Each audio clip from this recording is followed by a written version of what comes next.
Welcome back dito sa channel natin. Andito naman tayo sa Pasig River Esplanade Project para magbigay ng latest update. Medyo madilim yung panahon kasi nga umuulan.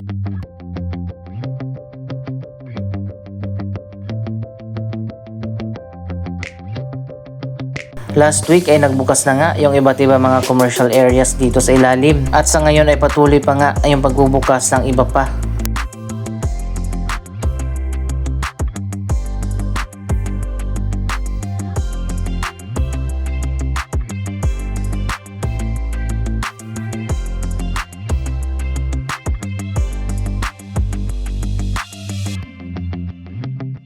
So ayan guys, may mga tenant na nga dito sa mga commercial space.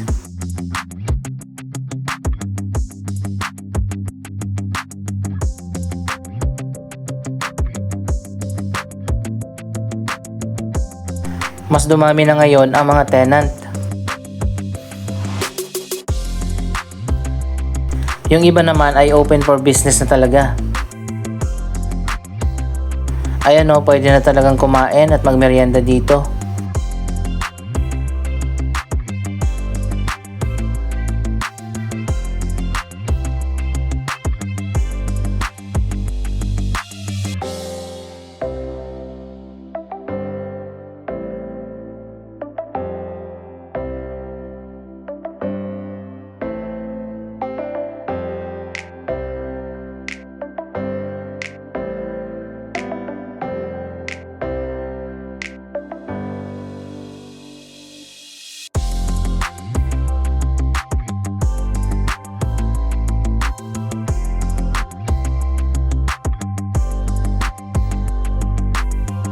Dito sa kabila, marami na rin mga food stalls ang nagbukas na.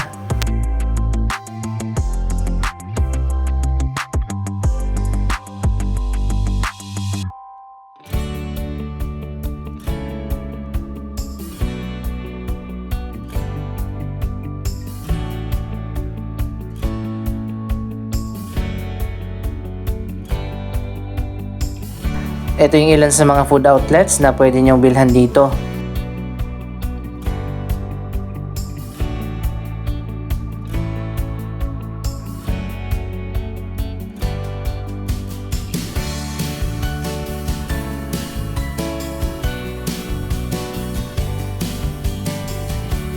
May mga table at upuan din naman.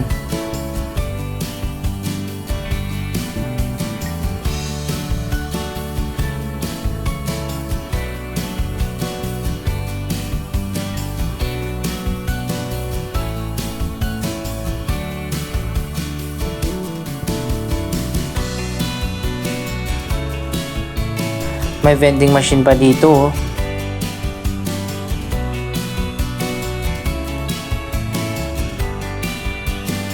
At ito naman yung bagong restroom na ginagawa pa.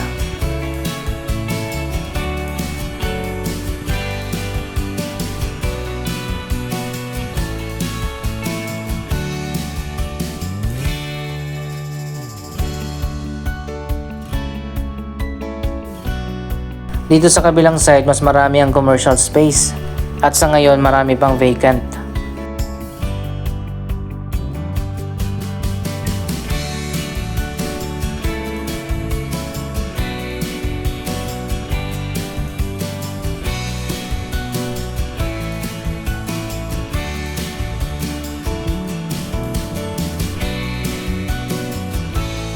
Pwede pala magtinda ng damit oh.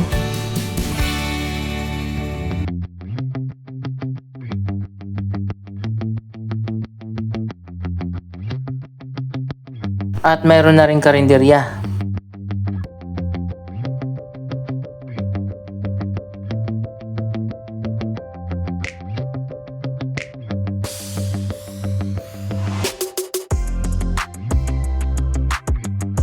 So ayun guys, sarado na naman ulit dito dahil nga ginagawa pa yung bagong hagdanan dito sa kabila.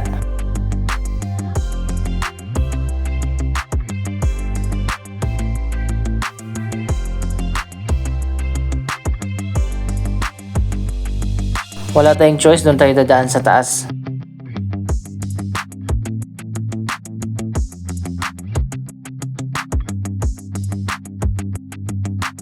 May music na rin pala dito sa buong Esplanade. Ayan, makikita naman natin yung mga speaker. Mga Pinoy rock songs ang pinapatugtog dito.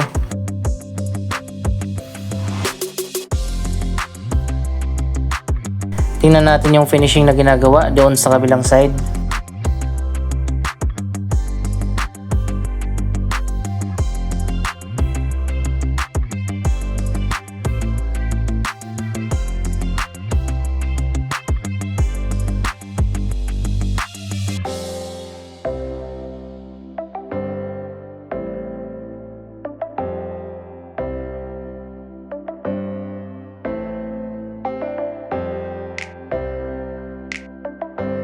Ito yung sinasabi ko dati pa, na naiipon nga yung tubig dito sa taas.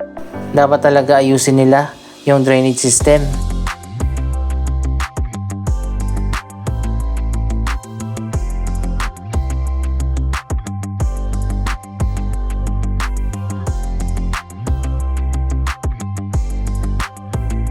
Sa ngayon hindi pa tapos yung finishing dito sa kalahati ng Esplanade at patuloy pa rin ito na ginagawa.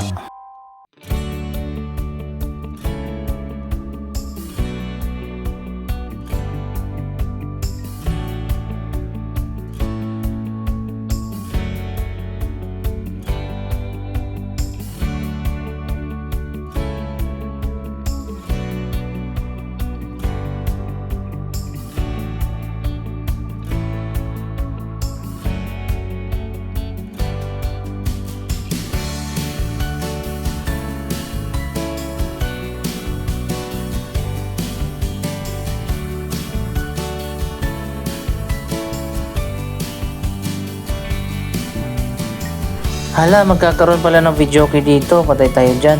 10 piso lang bawat kanta. Yung iba naman ay maganda na yung setup.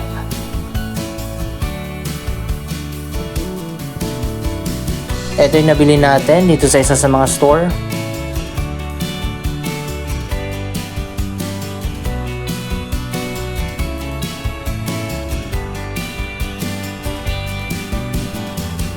Tingnan natin dito sa kabila yung ginagawa na bagong hagdanan.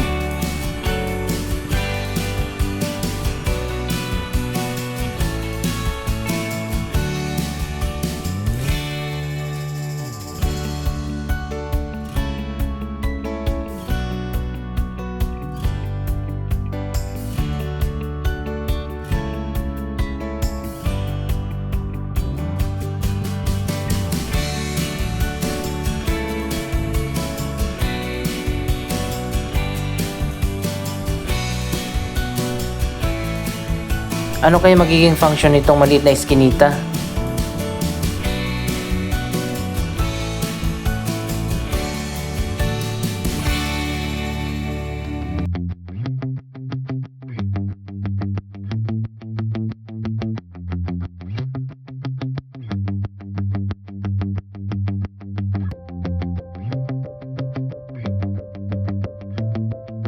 Ito na ngayon ang latest na progress sa bagong stairs.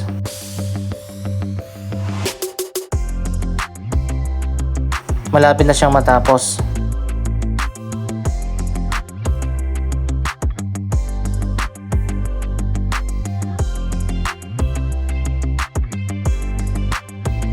Ito ang magiging daanan ng mga magagaling dito sa Binondo Intramuros Bridge.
Sa ngayon maraming nag-over the backhoe dito dahil nga sarado pa yung mga hagdanan.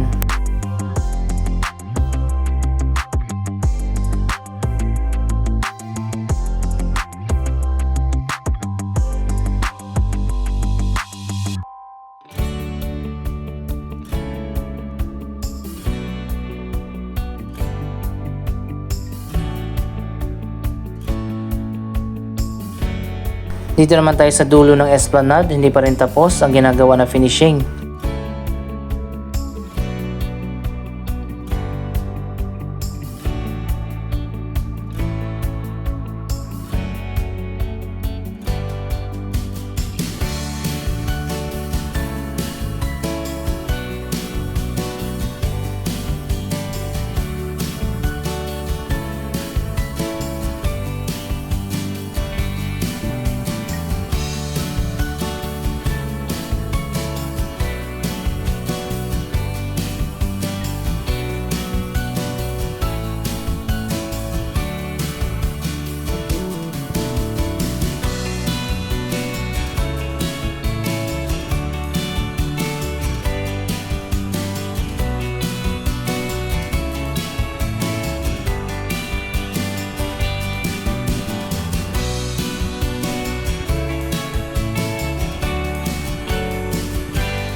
Para magkakatotoo yata yung hula natin na gagawin itong Riverside Park, tinanggal na yung mga nakaharang dito.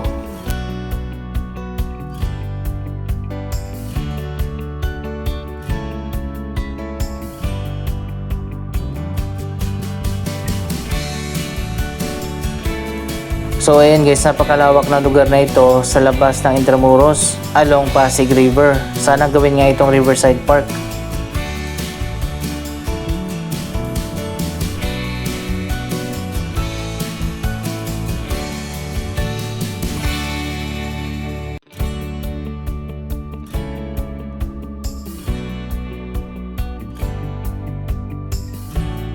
Dapat nga ituloy dito yung esplanade. Ayan, makikita nyo naman nasisira na dito.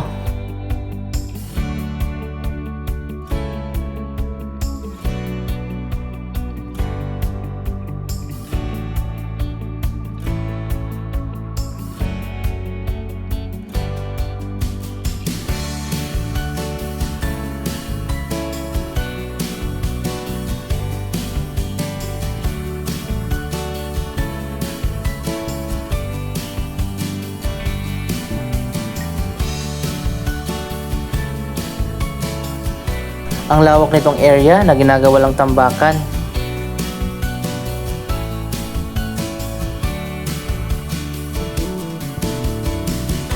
Patuloy ang iba't ibang development dyan sa kabila sa Binondo side. Malapit na matapos yung iba't ibang mga projects na ginagawa dyan.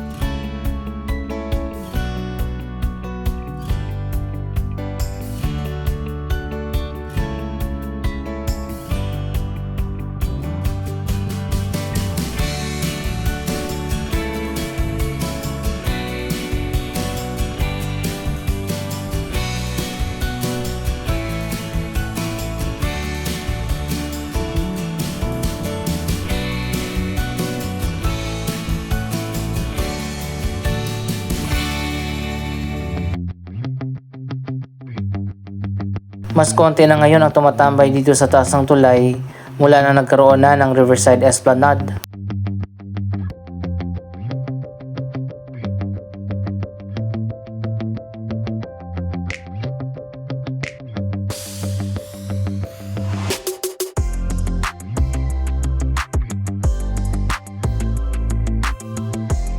Abangan natin kung anong project ang gagawin dyan.